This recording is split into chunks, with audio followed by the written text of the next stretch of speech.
citar bem devagar para que todos possam localizar o texto. Deuteronômio capítulo 22, versículo 10.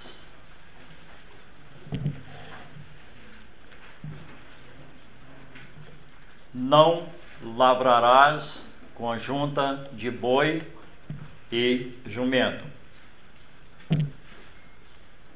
Não lavrarás conjunta de boi e jumento. No Novo Testamento, 1 aos Coríntios, capítulo 15,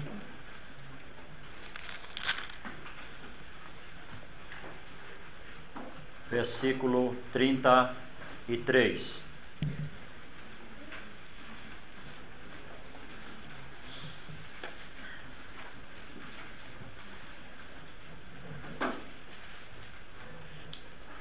Não vos enganeis, as más conversações corrompem os bons costumes. O Senhor há de abençoar nosso coração nesta noite com a sua palavra. Amém.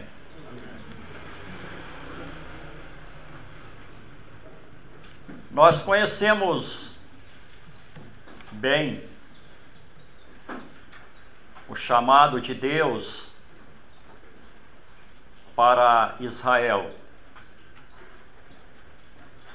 Em capítulo 6, versículos 6 e 7 do livro do Êxodo, o Senhor chamou Israel. Diz assim a palavra de Deus. Quero ler esses dois versículos com os irmãos. Êxodo, capítulo 6, versículos 6 e 7.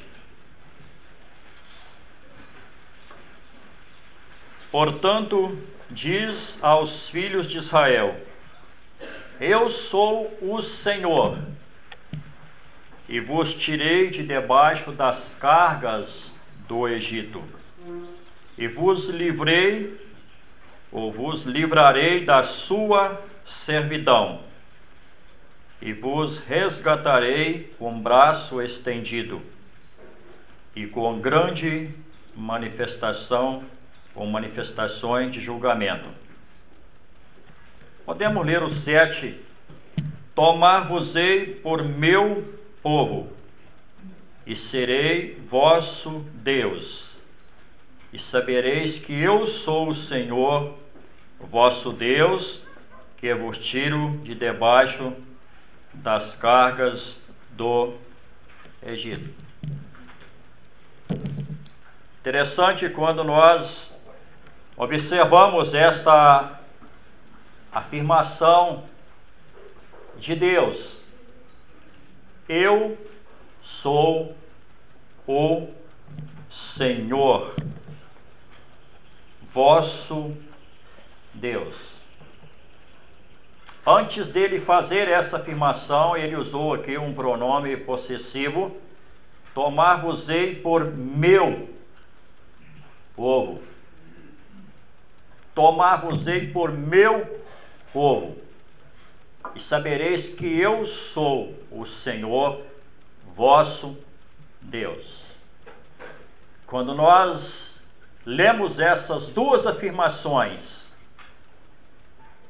isso mostra para nós o anseio e o propósito de Deus em tirar um povo que estava escravizado no Egito, sob o domínio, sob a influência de um rei pagão. E o Senhor chama esse povo para ser a sua propriedade. O Senhor chama esse povo para ser o seu Senhor. Isso mostra para nós que o propósito de Deus era manter um relacionamento com esse povo.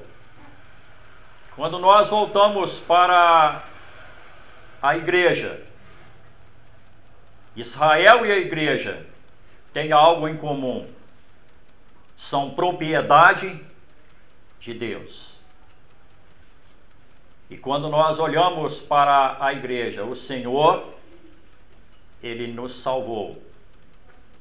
Pecadores, perdidos, condenados, vivendo sob a escravidão do pecado.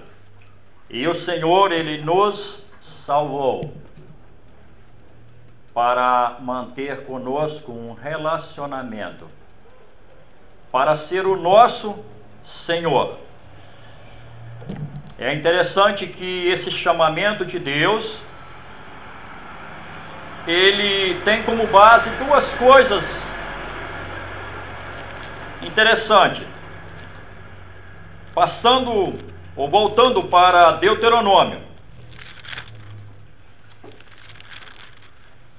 E desta vez no capítulo 7,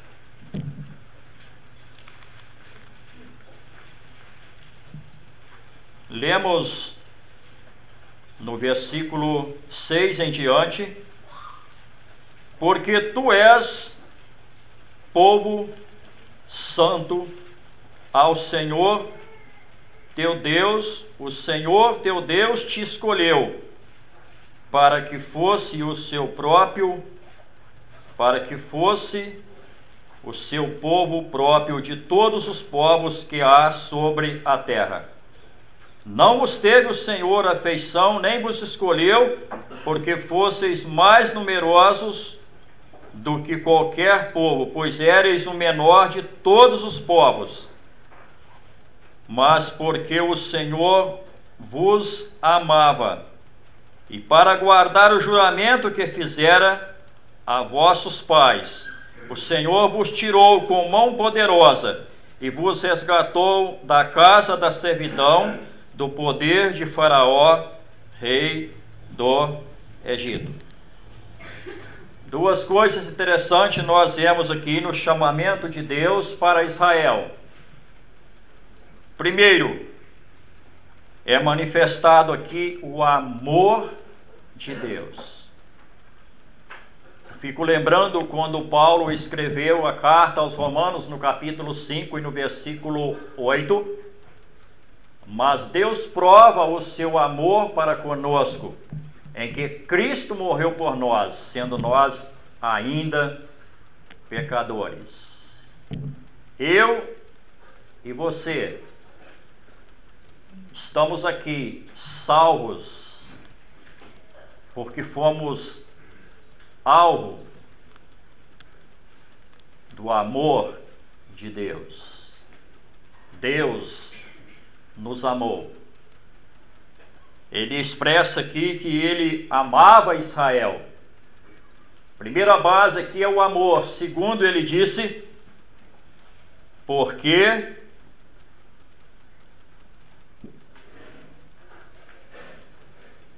versículo 8: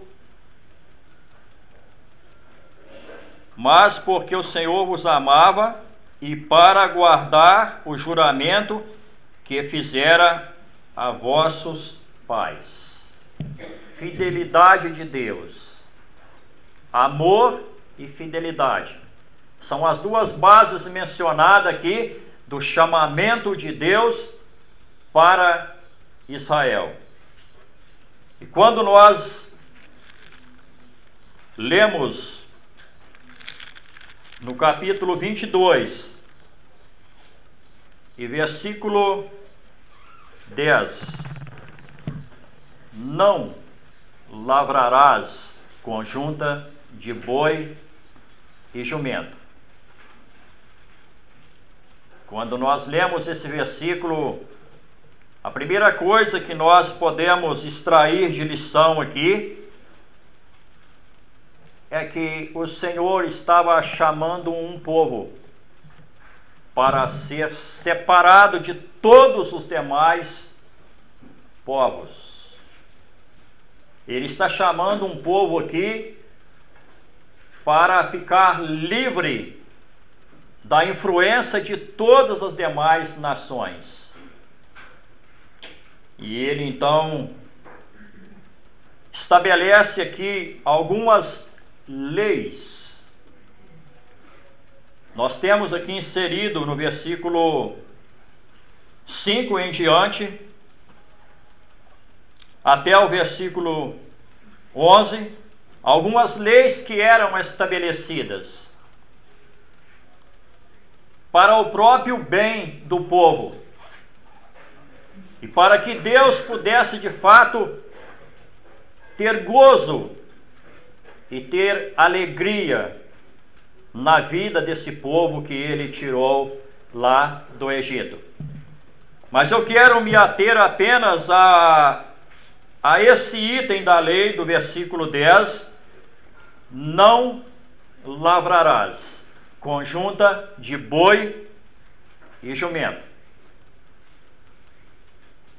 É interessante que ambos os versículos que nós lemos, eu creio que os irmãos perceberam isso, ele inicia com um imperativo. E o imperativo aqui é não. Não lavrarás. Não vos enganeis. Quando nós olhamos para esse versículo, nós vemos aqui que o Senhor está usando aqui uma metáfora entre dois animais, ambos bem conhecidos entre nós, mas são animais de personalidades adversas ou de personalidades diferentes, ou seja, são incompatíveis entre si. É fácil nós percebermos a diferença que existe entre um boi e entre um jumento. Agora é interessante que o Senhor, ele quando está aqui dando essa ordem, dando esse mandamento para o povo, note que ele está aqui falando de serviço. Ele está falando aqui de serviço. Não lavrarás. Não lavrarás. E eu posso pensar, irmãos, que Deus, quando ele está dando essa ordem, o que Deus está querendo aqui de seu povo, daqueles que eram suas propriedades, é que eles não viessem a envolver com nada que pudesse causar deficiência no serviço que eles iriam prestar para Deus, no serviço que nós fazemos para o Senhor. E então ele usa essa metáfora de dois animais. O Senhor, ele queria o bem do seu povo, e ele queria que o seu povo fosse um povo próspero, que ele pudesse olhar para o seu povo, para a sua propriedade e sentir gozo, sentir alegria. Mas ele também queria que o seu povo fosse alvo das suas bênçãos. Irmãos, paramos um pouco para pensar. Volte para você mesmo, cada um de nós, voltamos para nós nesse momento. Será que nós, de fato, temos levado isso a sério? Como propriedade de Deus? Será que nós temos tido o devido cuidado de não permitir que nada venha influenciar no nosso relacionamento com Deus e que isso venha causar deficiência naquilo que Deus quer. Que Deus quer servir de mim, de você, para realizar no seu serviço, na sua obra. Será que a igreja está preocupada com isso nos nossos dias? Será que cada servo está de fato preocupado nisso? Deus, ele preocupava com Israel. E o propósito de Deus para Israel era que Israel, que o seu povo acatasse os seus mandamentos. Aí estava a receita, e está para cada um de nós, na palavra de Deus, para que nós possamos usufruir de um bom relacionamento com o nosso Deus, para que de fato nós possamos ser alvo das bênçãos de Deus, e para que o meu serviço possa ser desempenhado com eficiência e com uma boa qualidade na presença de Deus. O Senhor Jesus Cristo, quando ele estava conversando com os discípulos em João, no Evangelho, no capítulo 15, no versículo 5, ele disse, João capítulo 15, versículo 5, eu sou a videira, vós os ramos. Ele disse, quem está em mim e eu nele, esse dá muito fruto, porque sem mim nada podeis fazer. Note que o Senhor Jesus Cristo está falando aqui de uma cumplicidade, de relacionamento. E ele usa aqui a figura de uma videira. O tronco e os seus galhos, seus ramos. Uma versão menciona ramos, outras varas. Ele disse, aquele que está em mim e eu nele, esse dá muito fruto, porque sem mim nada podeis fazer. E quando nós chegamos no versículo 8 do capítulo 15, ele disse, nisto é glorificado o meu Pai, em que deis muito fruto. Amados, e fruto aqui, o caráter aqui, o aspecto aqui do fruto nesse capítulo 15 é o meu caráter. É o caráter de cada um de nós. E é exatamente isso que Deus quer falar conosco. O que Deus está falando conosco nesta noite por meio da sua palavra. O Senhor disse para Israel, eu estou dando a vocês a minha palavra, os meus mandamentos. E isso vai lhe proporcionar ser bem-sucedido, viver uma vida que vai me honrar, que vai me glorificar. Vamos ler capítulo 32 do mesmo livro de Deuteronômio, e versículos 45 a 47.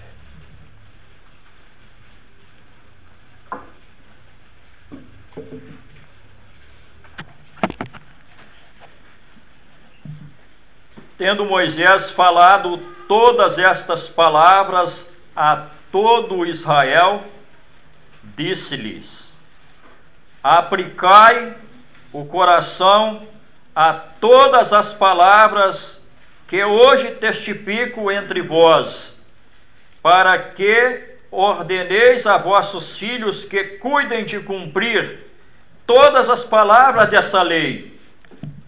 porque esta palavra não é para vós outros coisa vã, antes é a vossa vida. E por esta mesma palavra prolongareis os dias na terra, a qual passando o Jordão, ides para a possuir. O Senhor disse, essa palavra ela não é para vocês coisa vã. Antes, essa palavra é a vossa vida. E eu fico lembrando quando o Senhor Jesus Cristo,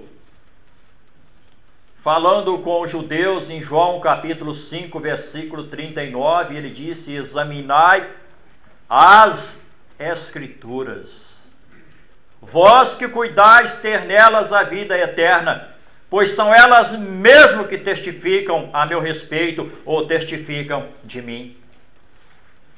Deus estava dizendo para o povo, esta palavra é a vida de vocês, e por esta palavra vocês vão prolongar os dias na terra, a qual, passando o Jordão, vocês vão possuir.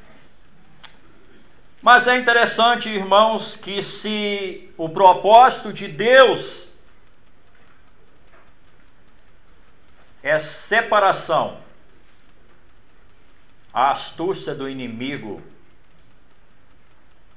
é mistura. O inimigo tem investido na mistura. O inimigo tem procurado trazer a mistura, trazer confusão. Enquanto Deus chama-nos para sermos separados, para sermos consagrados a Ele, o inimigo ele investe em fazer confusão, em fazer a mistura. Nós temos no Novo Testamento, no Evangelho de Mateus, no capítulo 13,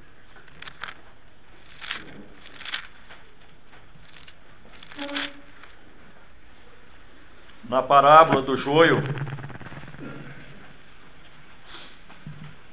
versículo 24 em diante, outra parábola lhes propôs, dizendo, o reino dos céus é semelhante a um homem que semeou boa semente no seu campo, mas enquanto os homens dormiam, veio o inimigo dele, semeou o joio no meio do trigo e retirou-se.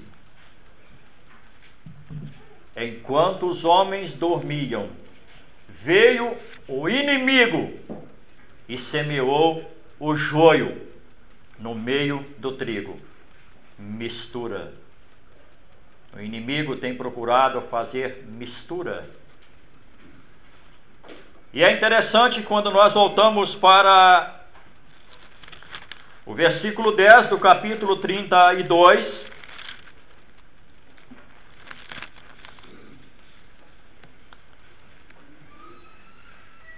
em Deuteronômio, no versículo 10, é o versículo que nós lemos, não lavrarás conjunta de boi e jumento.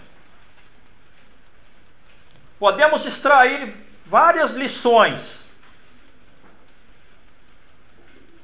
no tamanho dos animais, na maneira de andar, enfim, nos seus mais adversos comportamentos. Mas em tudo isso ainda tem uma lição mais profunda. E a lição mais profunda que nós podemos extrair aqui é que quando o Senhor usou essa metáfora, ele estava lembrando Israel do seu chamamento, de que Deus havia tirado eles do meio de uma nação ímpia, do meio de uma nação pagã, e tinha trazido eles para ser a sua possessão. Deus estava tirando o povo da impureza e trazendo eles para ser a sua propriedade. E quando eu vejo esse versículo, eu fico me lembrando da carta primeira que Paulo escreveu aos Tessalonicenses, no capítulo 4 e no versículo 7. Primeiro aos Tessalonicenses, capítulo 4 e versículo 7. Paulo disse assim: porquanto Deus não nos chamou para a impureza, e sim para a santificação. Meus irmãos, Deus nos chamou da impureza, nos chamou para a santificação, para consagrarmos a Ele. E exatamente esta é a razão porque nos é apresentado aqui dois animais, um boi e um jumento. E a lição que nós podemos extrair aqui, além de todas essas coisas já mencionadas, é que o boi, na lei, ele é considerado um animal limpo, enquanto que o jumento era considerado um animal impuro. E Deus então ele está aqui dando a ordem, dizendo que o limpo e o impuro não pode caminhar junto, porque vai haver uma contaminação.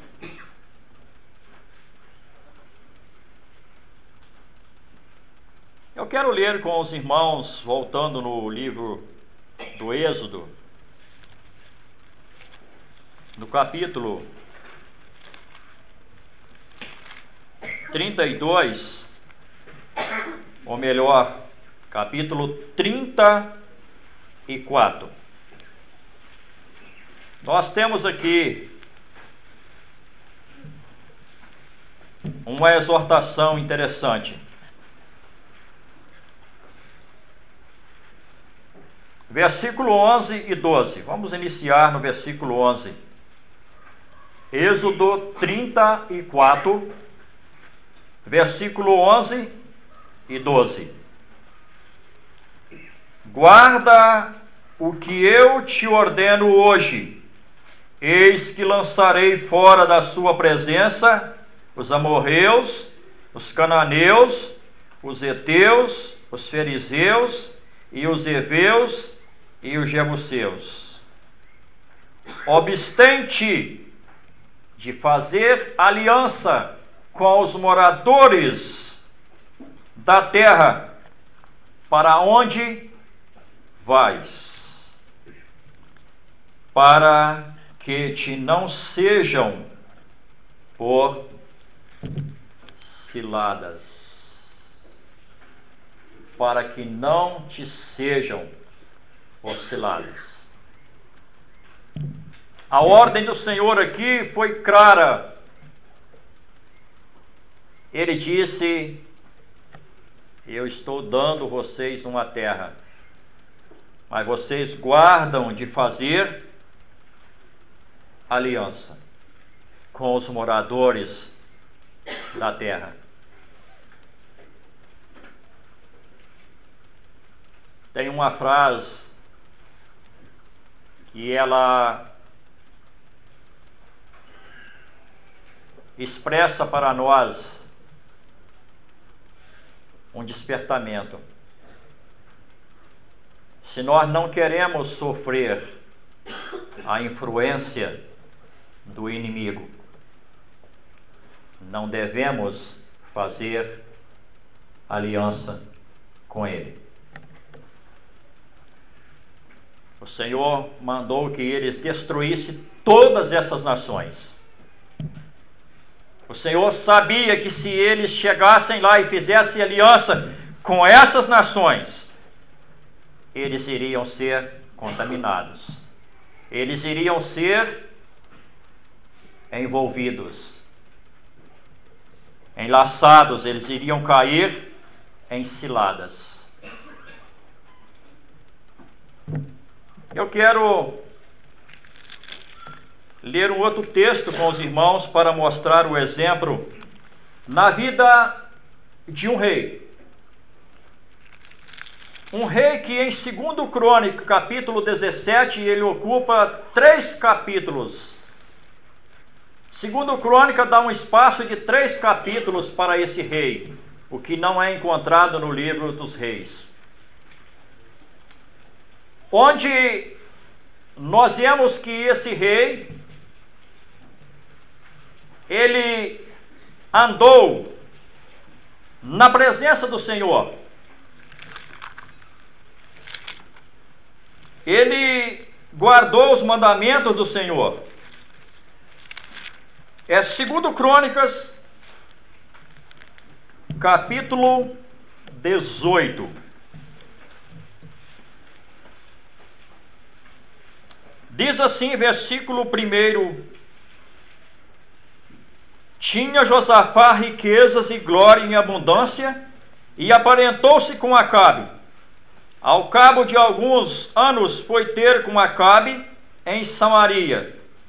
Acabe matou ovelhas e bois em abundância para ele e para o povo que viera com ele, e o persuadiu a subir com ele a Ramote Gileade.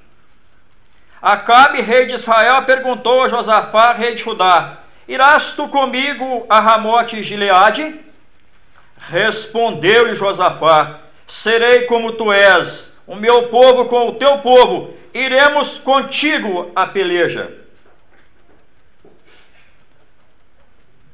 Note, irmãos, esta frase: Acabe, rei de Israel, perguntou a Josafá, rei de Judá. O período da monarquia, ele teve 2 reinos, foi dividido em capítulo 11 e capítulo 12 de 1 Reis. Do lado nós temos o reino sul e do outro nós temos o reino norte. Do lado nós temos Judá, que é o reino sul, e do outro lado nós temos Israel, que é o reino norte. E é interessante quando nós andamos dentro dessas 2 linhas, e nós vamos observar aqui que a quebra dos mandamentos, a desobediência daquilo que Deus havia ordenado, trouxe um prejuízo, trouxe um declínio espiritual na vida dessas nações. Josafá foi persuadido por Acabe a subir com ele numa peleja a Ramote Gileade. Ainda havia domínio dos sírios no reino norte, que é Israel. E Acabe era do seu interesse exterminar esses inimigos. E ele então convida a Josafá a fazer uma aliança com ele. Até então Israel e Judá vivia de forma hostil entre eles. Josafá tinha recebido um reino consolidado do seu pai Asa. E se você voltar no capítulo 17, você vai ver, versículo 1 e 2, que Josafá fortificou contra Israel. Pôs tropas. Sabe por quê? Nessa época aqui do rei Acabe, Israel estava naquilo que nós podemos chamar no auge da sua idolatria, da sua desobediência. E quando você vê Josafá aqui fortificando contra Israel, E quando você chega no capítulo 18, você vê Josafá fazendo uma aliança perigosa e ilícita com Acabe, rei de Israel. Você deve estar se perguntando, não é o mesmo Josafá? Não pode. É a mesma pessoa. Mas sabe por quê? Sabe por quê de tudo isso? Porque ele desobedeceu à ordem de Deus. Não lavrarás conjunta de boi e jumento. Temos aqui literalmente o boi e o jumento caminhando junto. Agora, sabe qual a razão de tudo isso? Me permita fazer essa qualificação, meus jovens, meus irmãos jovens que estão aqui. Sabe qual a razão disso? Acabe e Josafá, ambos tinham filhos. O filho de Josafá é o rei que foi sem deixar de si saudades. Sabe como é o nome desse rei? Quem lembra? Jeorão. E a filha de Acabe? Atalia. Atalia.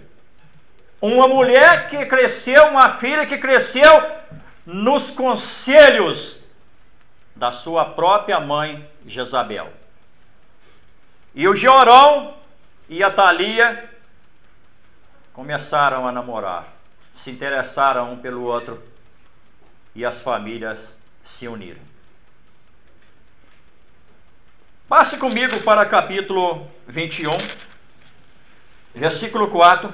Tendo Jeorão assumido o reino de seu pai, e havendo-se fortificado, matou todos os seus irmãos à espada, e como também algum dos príncipes de Israel. Era Jeorão da idade de 32 anos, quando começou a reinar, e reinou 8 anos em Jerusalém.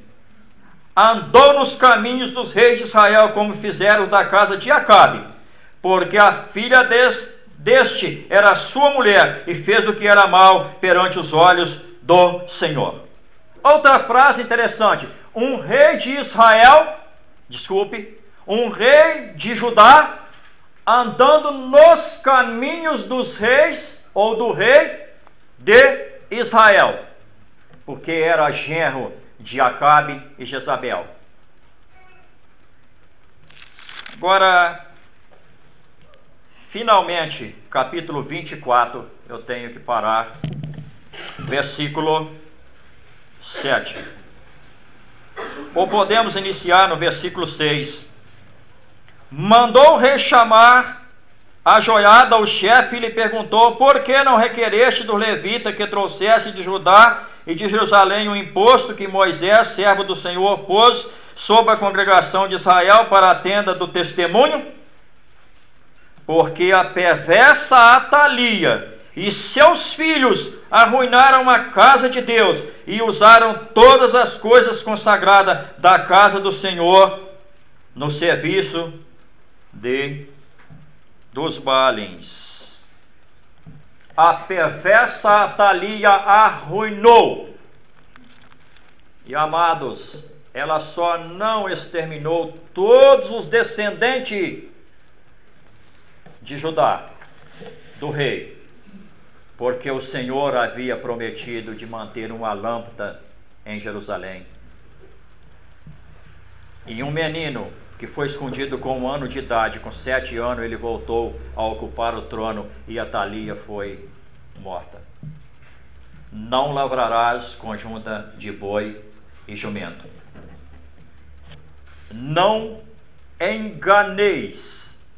As más conversações corrompem os bons costumes. Amém.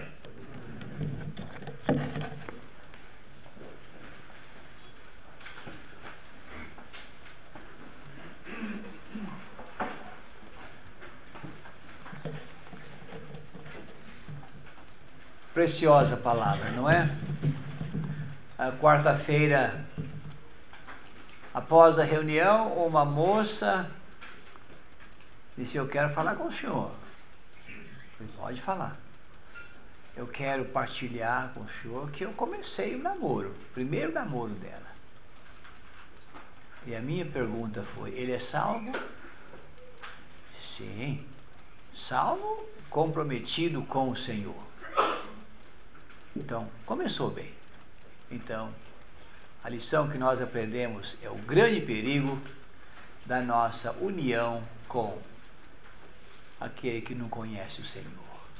Nós vamos orar e depois teremos um intervalo para esticar um pouquinho, despertar o cansaço, tomar uma aguinha gelada, está tudo incluído na diária, não precisa preocupar, pode tomar à vontade, viu? E depois nós retornaremos aqui para a próxima reunião, ok? Vamos orar. Nosso Deus e Pai, te damos graças por tua palavra preciosa que nós acabamos de ouvir. Ensinos preciosos. Foi escrito para nós também. Deixado-nos esses exemplos, para que assim, ó Deus, avisados e advertidos, não incorramos nos mesmos erros que muitos dos teus no passado submeteram. Pedimos a Ti, nosso Pai, que Tu nos ajudes a aprender estas lições, sermos consolados com elas, e assim termos a nossa vida completamente direcionada na Tua vontade. Continue, ó Pai, a falar aos nossos corações. Nós a Ti oramos no nome do Senhor Jesus. Amém. Amém. Então, uns 10 minutos, tá bom assim? Oi.